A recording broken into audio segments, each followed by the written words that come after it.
All right, in nearly 18 months, the expanded unemployment benefits that started during the coronavirus pandemic come to an end as of yesterday. The move affecting 8.9 million jobless Americans. So how will this impact the economy and struggling labor market? After all, there's about 10 million jobs open right now. Let's ask Charles Pane, host of Making Money on Fox Business. You know, the Republican states have already started taking away this $300 a week. What's the results there? What do you expect the results to be now, Charles? You've had some people go back to work, but I think the mistake is thinking that this whole thing will be instantaneous.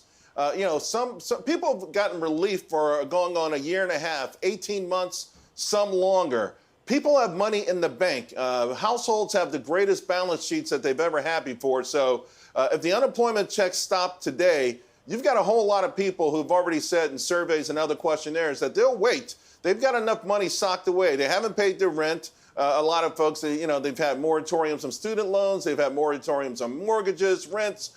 They've gotten paid big-time money. They've gotten checks from a variety of federal programs. People actually have money. So it's a mistake to say, okay, XYZ red state stopped on this date, and the next day jobs didn't explode. People didn't go back to work. They will eventually as that money runs out, but you're not going to see an immediate reaction. So I thought Joe Manchin's trying to save the country from the $3.5 trillion we can't afford, which is basically cradle-to-grave social safety net, which is a nice thought, but it's unaffordable in our current system, but doesn't seem to matter to Democrats. But in that column, I saw this one line I want to bounce off you.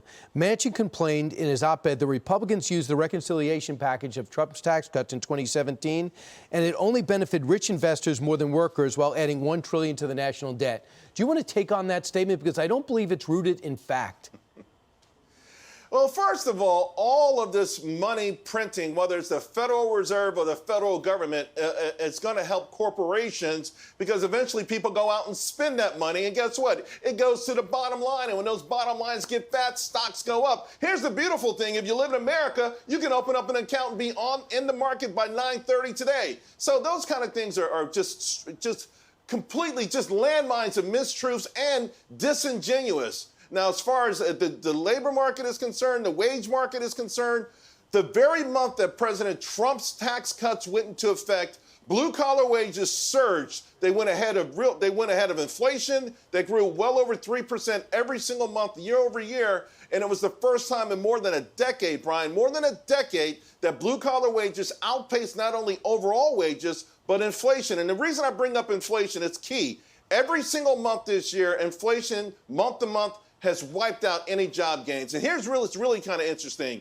Since that $1.9 trillion went into effect, the so-called rescue plan, here's what your real wages did. Not wages, nominal wages, but when you go to the supermarket, in April, they were down 3.7% year over year. In May, 2.8%. In June, 1.6%. In July, 1.2%. Wages are actually down because we've put so much money into this economy that prices are going through the roof.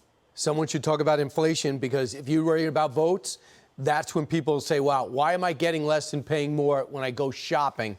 Who did what and who's responsible? And by the way, Morgan Stanley now predicts the economy will grow annually by just 2.9% instead of 6.5%. Real quick on that.